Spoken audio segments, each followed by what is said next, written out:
Hey, Brent Chapman here, and I want to share with you guys a quick little tip that'll make you a better fisherman. When it comes to fishing jigs, soft plastics, when you're fishing stuff slower on the bottom and really working it, it's so important to keep your rod tip high and be a line watcher. So I've got a spinning rod rigged up here with a little worm on it. I've got some yellow braid on here so you guys can see it, but I'm going to show you what I mean by that. So you'll watch me here. I'm going to fire this bait out there, and when it hits the water, my rod tip is all the way up here and I'm watching my line. That bait is falling just directly straight down to the bottom. It's not you.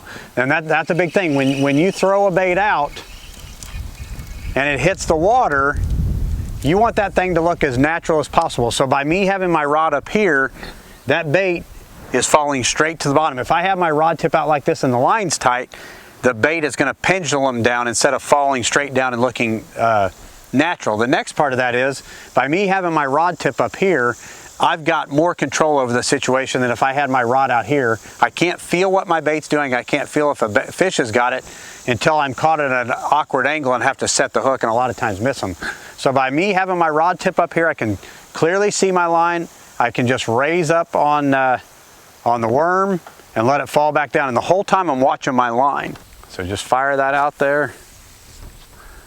Let it sink to the bottom. I'm watching my line.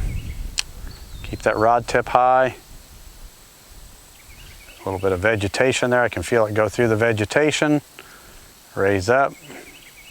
And that's the thing. Even in this little bit of vegetation, by having my rod up here, I can really distinguish what I'm feeling. Oh, I have no pressure on that line, so I'm just watching it fall naturally. I saw it hit the bottom. I raise up, let it fall again. See, my line just jumped. See how it's getting tight? Now I checked it, the fish has got it, reel down and set the hook.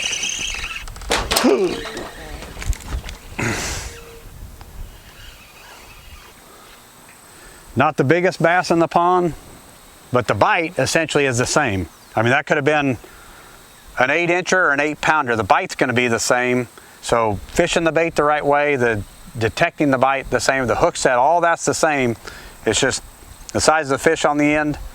That's just up to you and what kind of luck you're meant to have. See ya, dude. So it's just really important to keep your rod tip high so you can watch your line. But like I said, watch your line because you'll see it. A lot of times it'll be just a tap, that line will jump a little bit. Or even if not, as your rod tip's high, you can feel that fish swimming with it. Gives you a chance to reel down and really get a good hook set. Instead of, if you're caught out here, you can't feel very well and all you can do is give a half-hearted hook set. So keep the rod tip high, throw it out there, keep a lot of slack line in there and just watch your line. Oh, there he is. See it? As soon as I raised up, one hit it, but I felt it let go of it. Well, I still got it. Just like that.